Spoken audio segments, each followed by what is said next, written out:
میں اور بھابھی سالت خاموشی سے ٹیکسی میں بیٹھے رہے۔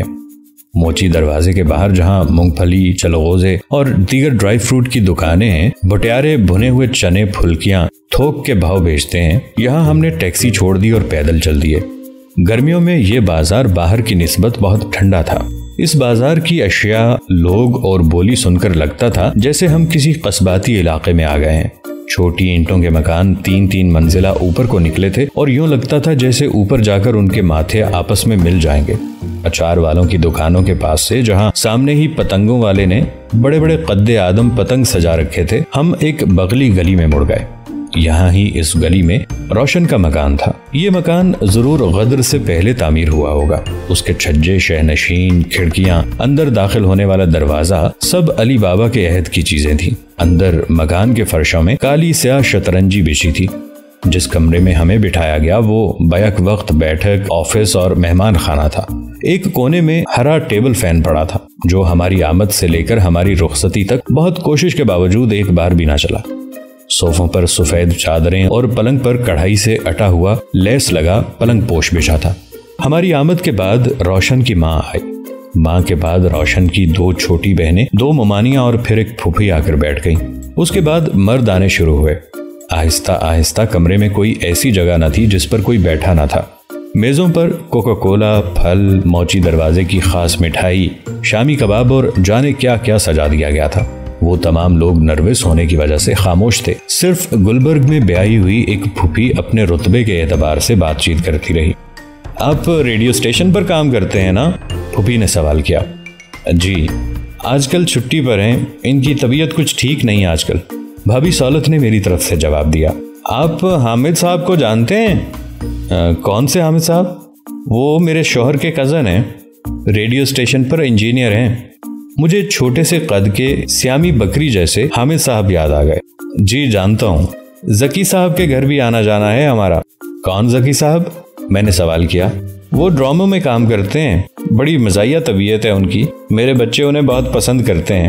جب بھی ہمارے گھر میں کوئی فنکشن ہوتا ہے وہ ضرور آتے ہیں، اپنے سازندے بھی لے آتے ہیں ریڈیو اسٹیشن کے، انہیں بڑے فلمی گانے آتے ہیں۔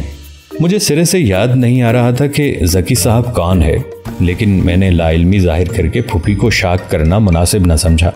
بڑے اچھے آرٹسٹ ہیں، ان کو تو فلم میں کئی آفر آ چکی ہیں، لیکن وہ جاتے ہی نہیں، کہتے ہیں فلم کا ماحول خراب ہوتا ہے۔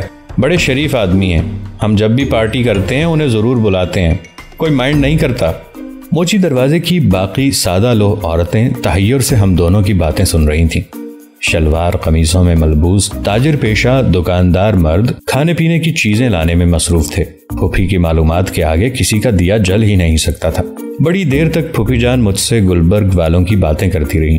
پھر انہوں نے اس سامان کا ذکر شروع کر دیا جو وہ حال ہی میں ہانگ کانگ سے لائی تھیں۔ اس کے بعد انہوں نے اپنے بچوں کی پڑھائی کے مسئلے پر مجھ سے رائے چاہی۔ اس موضوع کے بعد انہوں نے پاکستانی کردار کی دھجیاں بکھیری۔ ہم لوگ دوسرے ملکوں کے مقابلے میں کسی قدر پست کردار ہیں اور کیوں ہیں، اس کا تجزیہ کیا۔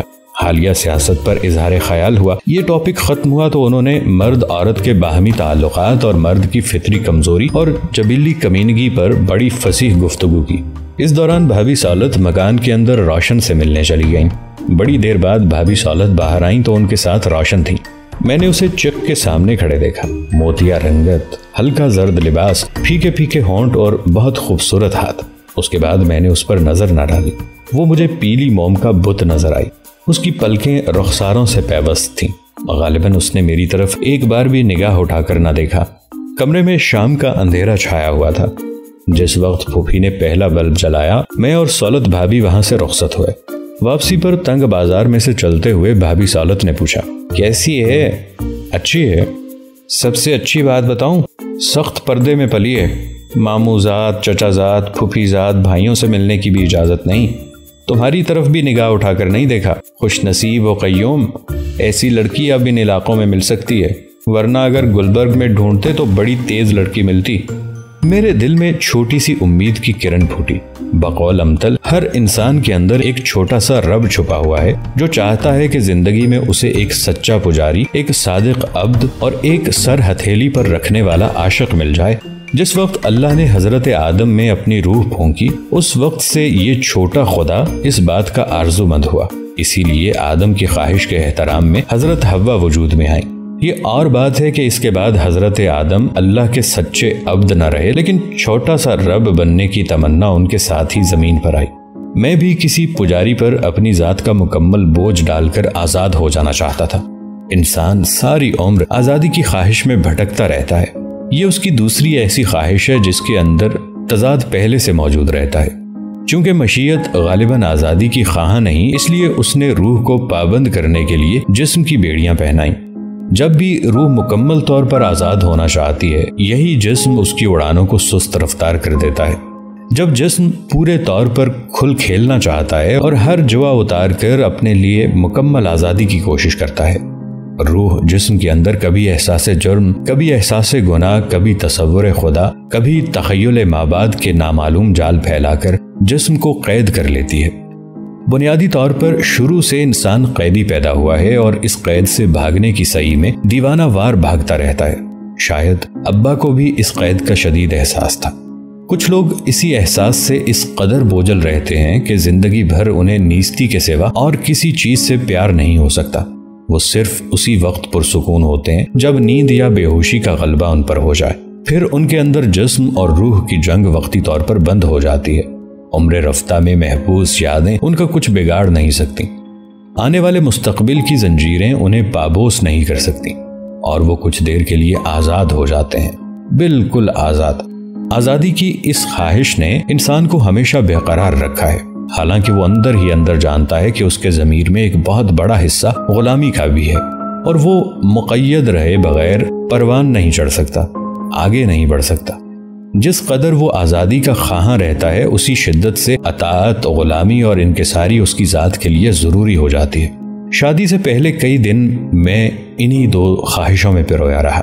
ایک طرف یہ تسلی تھی کہ روشن جس وقت میرے گھر میں داخل ہوئی، اس میں اتنی شکتی ہوگی کہ وہ میرے جسم اور روح کا تمام تر بوجھ اپنی محبت کے جیک پر اٹھا لے گی، اور سچا پجاری پا کر آئندہ میرے تجربات میرا کچھ نہ بگاڑ سکیں گے۔ میں اپنے آپ میں نہیں، اس کے وجود میں زندہ رہنے لگوں گا۔ دوسری طرف مکمل آزادی کی خواہش تھی۔ مجھے لگتا تھا کہ اگر وہ روشن ثابت نہ ہو سکی تو پھر میں شادی میں محصور ہو جاؤں گا، جیسے کبھی کبھی ندی رستہ پا کر ایک گہری جھیل میں جا گرتی ہے، اور پھر اس کے پانی نشیب کی تلاش میں نہیں بہتے، صرف پاتال کی طرف اترتے جاتے ہیں، اندھیرے کی طرف، گرم لاوے کی طرف۔ شادی سے 2-1 دن پہلے میرا دماغ اور جسم بالکل سن ہو گیا۔ پورا دن میری کھوپڑی پر ڈھولک بجتی رہتی۔ نیچے کی رونق سے گو میرا تعلق کم تھا، پھر بھی یہ شادی والا گھر تھا، اور میں سارا دن اکیلا نہ بیٹھا رہ سکتا تھا۔ جس وقت میں صحرا پہن کر کار میں بیٹھا، آخری بار رستہ توڑوا کر آزاد ہونے کی خواہش دل میں جاگی، اور جب قبول ہے کہ مرحلے سے گزر کر سب طرف چھہارے اچھلے، مبارک مبارک کی صدائیں اٹھیں، اس وقت میں نے جانا، میرے اندر کے چھوٹے سے رب نے گواہی دی کہ آج مجھے ایک سچا عاشق ملے گا جو میرے بوجھل وجود کا سارا بوجھ اپنے کندھوں پر ڈال لے گا۔ اب اس خواہش کے ساتھ ہی میرے دل میں عجیب قسم کی خوشی بیدار ہوئی، ایک خاص قسم کی ایکسٹیسی، جیسے بہار کے دنوں میں خوشبو سے بوجھل ہوا ہوتی ہے۔ رات گئے تک میں نیچے بھابی سالت اور بھائی مختار کے مہمانوں میں گھرا بیٹھا رہا۔ کچھ ریڈیو اسٹیشن کے ساتھی بھی موجود تھے، کچھ آرٹسٹ برادری بھی آن پہنچی تھی۔ ان لوگوں کے بے تکلف لطیفوں نے مجھ میں اور بھی خوش اعتمادی پیدا کر دی، اور مجھے ان سلیم شاہی جوتیوں نے کاٹنا بند کر دیا جو میرے پیروں میں کچھ تنگ تھیں۔ آدھی رات کے قریب میں اوپر آ گیا۔ یہ وہی کمرہ تھا جہاں عابدہ چائے کا ٹرے اور مونگ پھلیوں کا لفافہ لے کر آیا کرتی تھی۔ اسے بیک وقت مونگ پھلیاں کھانے اور باتیں کرنے کا کس قدر شوق تھا۔ عابدہ کہاں تھی جس نے بچنے کی آرزو میں اپنے آپ کو تنترا یوگا پر آمادہ کیا تھا؟ شاید وہ بھی مہمانوں میں تھی، لیکن آج میں سارا دن اسے پہچاننے سے بھی قاصر رہا۔ کمرے کی صورت پھول اور ہاروں کی وجہ سے بدلی ہوئی تھی۔ ہر جگہ نئے سوٹ کیس، سرخ کیسری کاغذوں میں لپٹے ہوئے ڈبے پڑے تھے۔ کمرے میں باسی چمبیلی کے پھولوں کے ساتھ ساتھ دلہن کی خوشبو تھی۔ ہم دونوں اکیلے تھے اور شادی شدہ تھے۔ بڑی آرزوؤں کے ساتھ اور بڑے عہد و پیمان کر کے ہم دونوں کو باقی زندگی کا سفر کاٹنا تھا۔ میرا نام قیوم ہے، میں نے پلنگ پر اس کے مقابل بیٹھتے ہوئے کہا۔ میں نے سوشیولوجی میں ایم اے کیا ہے، ریڈیو اسٹیشن پر ملازم ہوں، السر کا مریض ہوں، سالن میں مرچیں نہیں کھا سکتا۔ آپ کو اس کی طرف سے احتیاط کرنا ہوگی۔ مجھے ایم اے سوشیولوجی کی تعارفی کلاس یاد آ گئی۔ کیا انسان ساری عمر اپنا تعارف ہی کراتا رہتا ہے؟ روشن نے بغیر تکلف کے منہ سے گھونگھٹ اتار دیا۔ ایسا زرد سورج مکھی میں نے پہلے کبھی نہ دیکھا تھا۔ میں نے ارادہ کیا ہے کہ اپنی ساری زندگی آپ کو دوں، بما اس کی تلخ یادوں کے۔ کیا آپ میں اتنی ہمت ہے کہ آپ میری یادوں کا بوجھ بھی اٹھا لیں اپنے دل پر اور مجھے ہلکا پھلکا کر دیں؟ میں نے پوچھا۔ اس نے اپنا سر گھٹنوں پر رکھ لیا۔ اس کی آنکھوں سے پیلے رنگ کے آنسو زرد گالوں پر بہنے لگے۔ میرا خیال تھا کہ چونکہ وہ زیادہ پڑھی لکھی نہیں تھی اس لیے غالباً وہ میری بات کی تاب نہیں لا سکی۔ میں نے جیب سے رومال نکال کر اس کے آنسو پونچھے۔ اس نے مدافعت نہ کی اور چپ رہی۔ کیا آپ میری تلخیوں کو جذب کر لیں گی؟ میں اتنا کچھ سہ چکا ہوں کہ اگر آپ نے وعدہ نہ کیا تو میں بالکل پاگل ہو جاؤں گا۔ مینٹل ہسپتال سے مجھے صرف آپ بچا سکتی ہیں۔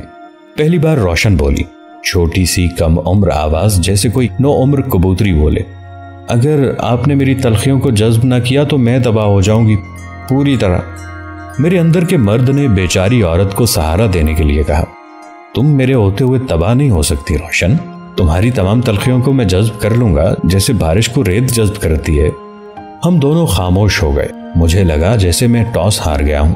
میں نے سگریٹ سلگا لیا اور کتنی ہی دیر تک سگریٹ پیتا رہا۔ پھر بڑی دیر بعد میں نے سوال کیا، جی وہ اب بھی ہولے ہولے رو رہی تھی اور کوئی چیز مجھے اندر ہی اندر بتا رہی تھی کہ میں اسے چپ کرانے کی صلاحیت نہیں رکھتا۔ پھر بتاؤ نا۔ بتانے والی بات نہیں ہے، میں اچھی طرح سے بتا بھی نہیں سکتی۔ ہم ریڈیو والے بہت کچھ جانتے ہیں، ہمارے لیے کچھ نیا نہیں ہوتا۔ تم بتاؤ تو صحیح۔ 2-3 گھنٹوں کے دم دلاسے کے بعد وہ اپنی تلخی کی طرف آئی۔ جی مجھے بچہ ہونے والا ہے۔ یک دم مجھے یوں لگا جیسے کوئی بھاری چیز میرے ماتھے سے اندھیرے میں ٹکرائی۔ میں بھنا گیا۔ بظاہر میں نے جرأت سے کہا، اچھا پھر تو ایک دوسری بات ہے۔ اب وہ اونچے اونچے رونے لگی۔ میں نے اماں جی سے بہت کہا، ہاتھ جوڑے، خدا قسم بہت منتیں کی، لیکن وہ تو کہتی ہیں میں کسی قصائی کو بیچ دوں گی، اس کے ساتھ شادی نہیں کروں گی تیری۔ کون ہے وہ؟ بچے کا باپ۔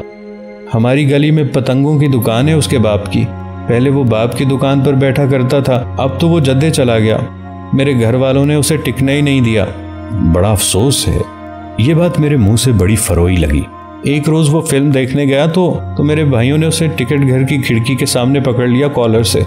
اتنا مارا۔ بھلا اسے کیوں مارتے تھے یہ لوگ؟ قیوم صاحب، قصور تو سارا میرا تھا، سارا میرا۔ اس نے کئی بار میری منتیں کی، ہاتھ جوڑے، لیکن میں اسے چھوڑ ہی نہیں سکتی، نہ اس کی زندگی میں نہ۔ یکدم وہ میرا چہرہ دیکھ کر چپ ہو گئی۔ آپ کو میری باتیں بری لگ رہی ہیں؟ روشن نے اٹک کر سوال کیا۔ تو پھر تم نے یہ شادی کیوں کی روشن؟ جب تم اس حد تک بیاہی جا چکی ہو تو اس شادی کی کیا ضرورت تھی؟ اب اس کی آواز دھیمی پڑ گئی۔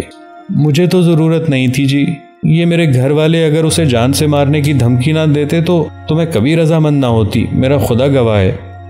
اتنے زرد معصوم چہرے پر اتنی وثوق کی باتیں کچھ اوپری معلوم ہو رہی تھیں۔ اب کیا کریں روشن؟ وہ چپ ہو گئی۔ پھر چپ چاپ اس کی آنکھوں سے آنسو بہتے رہے۔ جیسی آپ کی مرضی۔ تم جدے خط لکھو، وہ تمہیں آ کر لے جائے، میں تمہیں اس کی امانت سمجھوں گا۔ یکدم اس کے آنسو خشک ہو گئے اور وہ ہکا بکا میرا چہرہ دیکھنے لگی۔ دیکھتی گئی، اس کی آنکھوں میں تحیر خوف کی حد تک منجمد ہو گیا تھا۔